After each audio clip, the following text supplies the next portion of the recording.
There are certain organizations in sports that are who they are because of the good things that they do. And as a result, find themselves in the good positions that they do consistently because of those good things that they do. Then you have those organizations on the flip side of that are bad because they do dumb dick things and make dumb dick decisions and get kind of stuck in this perpetual cycle of stupidity where they'll make a mistake, then make the same mistake, then be surprised when the second time around didn't affect any different results from the first time, even though they did the exact same thing. So they do the exact same thing again and again, all the while getting the same results. Insanity at its highest level. And when you look at the NBA, obviously there are those certain teams that find themselves in a championship contending type of position because of the good things that they do. And then you have teams like the Sacramento Kings that are who they are because they don't know what the hell they're doing. And I look at the Sacramento Kings, especially based off of what I've heard and observed and seen so far in this offseason, including the NBA draft, it just leaves me asking, what the fuck are the Sacramento Kings doing? I mean, it's ridiculous. And it all starts to me with stability, or in this case, a lack of stability at the top of the organization, talking about head coach on up. This is something I talk about in the NFL with the Cleveland Browns. Their single biggest problem as an organization is there's too much turnover, too much inconsistency at the top. You have somebody that's a team president or a general manager for 1 or 2 years, and then they're cast aside. You have a head coach for a year, maybe 2, and then they're cast aside. And all that does is continuously put the organization in a cycle of turnover. There's no consistency in vision, direction, leadership. The message always changes. The direction always changes. The vision is always different. The plan is always different. And all the while, the organization kind of blows in the breeze the entire time because you're not heading any freaking where doing that. You're just consistently spinning your wheels, as the Cleveland Browns do. Well, you look at the Sacramento Kings, they do a lot of these same things. Numerous general managers. They're now on their 8th head coach since Rick Adelman left after the 2006 season. 8 head coaches. Think about that. From the 06-07 season to 14-15. That's 9 seasons. They've had 8 head coaches. 8 of them! How many successful organizations have 8 head coaches in a 9-year span? Just for that reason alone, the Sacramento Kings are idiots. For that reason alone, it should make you wonder what the fuck the Sacramento Kings are doing. How can you ever expect to have any type of positive results delivered on the floor? How could you ever expect to see any progression or growth or improvement in your roster and your team and in your position in the standings if you're changing the leadership and the direction basically every freaking year? 8 head coaches in 9 seasons is dumb dick shit of the highest order. But that's not all when you talk about the Sacramento Kings. So much of their failures and their current position, besides the fact that they can never keep a head coach in the fold for more than a season, it seems like, is the fact that this is a team that consistently screws the pooch when it comes to the NBA draft. Let's look at since 2006, again, since Rick Adelman left. There's a direct correlation here between the lack of stability at the top and the piss-poor performance for the most part in the draft. It's not a coincidence. You're always changing leaders, then the soldiers on the ground level are going to suffer too. 2006, they took Quincy Doobie, number 19 overall. Remember him? Yeah, they could have had guys like Rajon Rondo or Kyle Lowry. Why would you want to have that? You got to have Quincy Doobie. 07, they took Spencer Hawes, 10th overall. Oh boy, that's exciting. All the while, they passed on guys like Jared Dudley and Wilson Chandler and Arana Flalo and Thiago Splitter. Oh, and there was a second-round center that year from Spain named Marc Gasol, who might be the best center in the damn league. But the Sacramento Kings passed on multiple opportunities to get him. Instead, they took Spencer Hawes 10th overall. Then you look at 2008. A year after taking a center, mind you, a year after taking a center in Spencer Hawes, they turn right back around and take one in Jason Thompson. Where was he from? Fucking Ryder, 12th overall. So the second straight year you take a center. Different type of center, but they still play the same damn position. That type of 1980s old school dumb dick philosophy that doesn't get anything accomplished. As these guys are competing against each other, they're playing the same position, and as a result, they're eating into each other's playing time. It just doesn't freaking work. And all the while, not only did they just take Jason Thompson, a center, a year after taking Spencer Hawes, they passed on better players in Robin Lopez and Roy Hibbert and Serge Ibaka, Nicholas Batum, Nikola Pekovic, another second-round center, this time in DeAndre Jordan. They took Jason Thompson from Ryder because that got the job done. Then you look at 2009, they actually did something right. They took Tyreke Evans, number 4 overall. Won't give them a lot of grief about that. Yeah, they passed on better players long-term in Steph Curry, who went 7th to the Warriors, and DeMar DeRozan, who went 10th to the Raptors. But Evans has been a good player at the NBA level. Problem is, he's not freaking there anymore. And then you look at their other first-round pick in 2009. They took an international player, Omri Caspi. Okay, I guess. But they passed on a better player a little bit later on. That was there in Taj Gibson, who went to my Bulls. Then you look at 2010. They finally got something right again. A year after taking Tyreke Evans, they get a big man. They get DeMarcus Cousins, 5th overall out of Kentucky. You're like, oh, wow. The Kings could be heading in the right direction. They've got a point guard with size that can do a lot of things. Now they got a big man who could be an all-star type of player. They got 2 future all-stars to build around.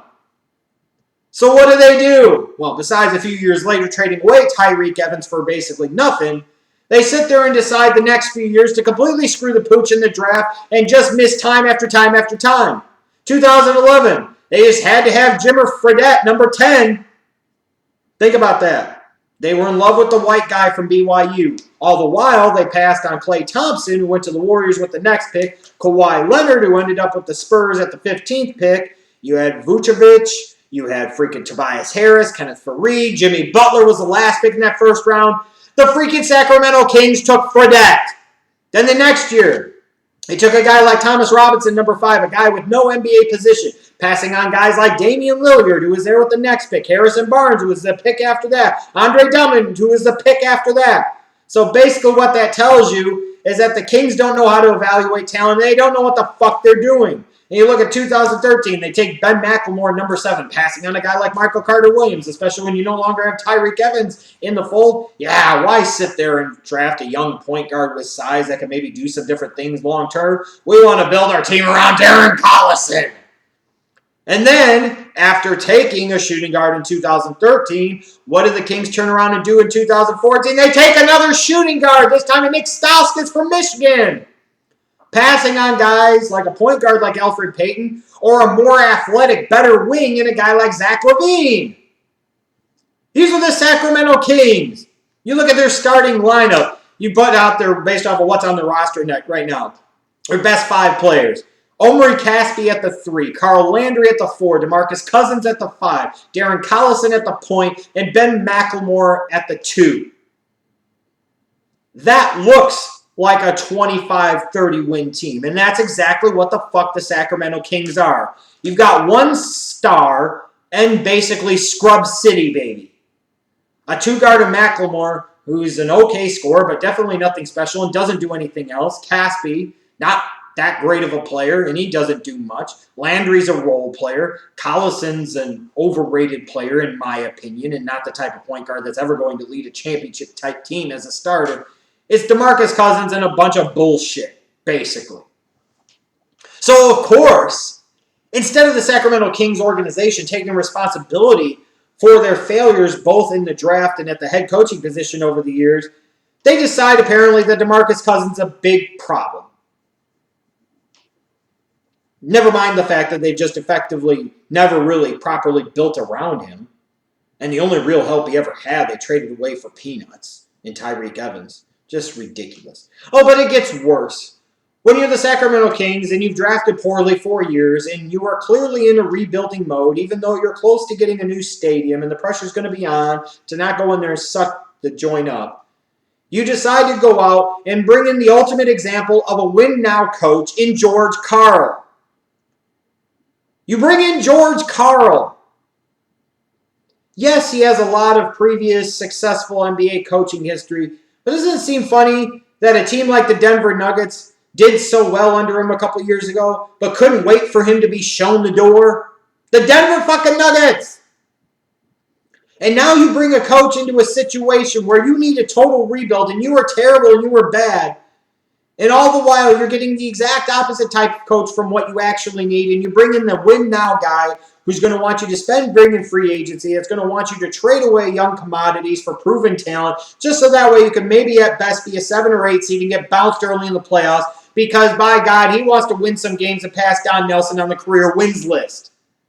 On top of that, this is how stupid the Kings are. They've got one player that matters in DeMarcus Cousins, so they hire a new win-now coach who doesn't get along with the fucking star player, who all the while has a reputation for not getting along with star players. See Sean Kemp, see Ray Allen as perfect examples, Andre Iguodala perhaps as well.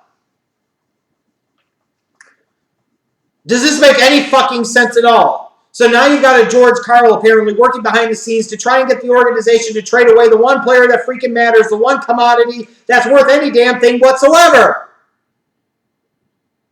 This is what the fuck are they doing? Oh, but then it gets worse. You've got DeMarcus Cousins. You failed for so many years to build around him. Yet, for all of his flaws, he's the problem, even though you've done so many other things that are fucked up. Who the hell would win with this team? LeBron isn't winning 40 games with this piece of crap squad in the Western Conference. Then in the 2015 NBA draft, because the Kings are the fucking Kings and they're stupid, you've got a big-time potential point guard like Emmanuel Mudiay on the board, a guy who could really help a center like a DeMarcus Cousins. You've got a wing player like a Stanley Johnson who could be a big-time scorer at the 3, something that you don't have on your current roster. Or you've got a guy like Justice Winslow who could be a multi-purpose wing that has the flexibility to play the 2 or the 3. He could defend. He could hit the 3. He could be a dribble drive guy. He could be a really damn good player. To me, he'll be the best player out of this 2015 draft. The Sacramento Kings take fucking Willie Cauley-Stein. A player who I liked, but wasn't as good as Mudiay or Winslow in this draft process, and frankly wasn't as good of a fit as freaking Stanley Johnson was. You have these guys that can bring you offense that you need, that go into positions that you need, and all the while you decide to draft a 7'1" big man who, yes, has the defensive flexibility to play anybody on the defensive end, at least to some degree, which is incredibly important in today's NBA when you're going against the pick and rolls. But a big man at 7'1", while he's a really good shot blocker and a really good defender, an athletic guy, not much of a rebounder, and brings you nothing on the offensive end. And most certainly isn't going to be a floor spacing type of guy that will help somebody like a freaking DeMarcus Cousins. And all the while you pass on superior players and superior players at more important positions in today's NBA. Point guard, the wings. This is where championship teams are built. These are where championships are made. These are where most of the biggest superstars in the game are. So the Sacramento Kings pass on some of those guys that could potentially be those type of players to take a limited big man with foot problems. What the fuck are they doing? Oh, but wait, there's more. You hear reports now that the Sacramento Kings have a lot of interest in bringing in a guy like Rajon Rondo in some type of one-year prove-it deal, and there's mutual interest. So George Karl could get his veteran point guard fucking head case. The Kings are building their offseason hopes around Rajon Rondo. You think DeMarcus Cousins is a pain in the ass? Ask Boston and Dallas what the fuck Rajon Rondo is. Rajon Rondo was so bad in Dallas and such a pain in the ass that they made up a bullshit injury as an excuse to not fucking play him anymore in the playoffs. Boston couldn't wait to get rid of his ass. And this is the guy that you want to bring in? Holy fuck, what the fuck are the Sacramento Kings doing? They brought in a win-now coach for a situation that requires a total rebuild. They brought in a win-now coach, new coach, who doesn't get along with the one star player that you have, the one commodity that matters at all, the one commodity that anybody has to game plan for. And after so many years of failing to get those pieces that would really help DeMarcus Cousins and to get those guys that could start to affect positive change, you repeat your same mistakes over and over and over again. And then in the 2015 draft, when you have a chance to get impact players on the wing at the guard position in Moutier or on the wing guys like Johnson or Winslow, you take a 7'1 center that's going to have to play the 4 that has no offensive skill at all. What a mess. What a fucking joke. And now you hear reports about they might even consider firing George Karl. So all this shit and all this headache and all this stress that he brought to your organization, I hope it was fucking worth it. Because if you do fire him, then you'll be on your 9th head coach in 9 freaking years. The fuck are the Sacramento Kings doing?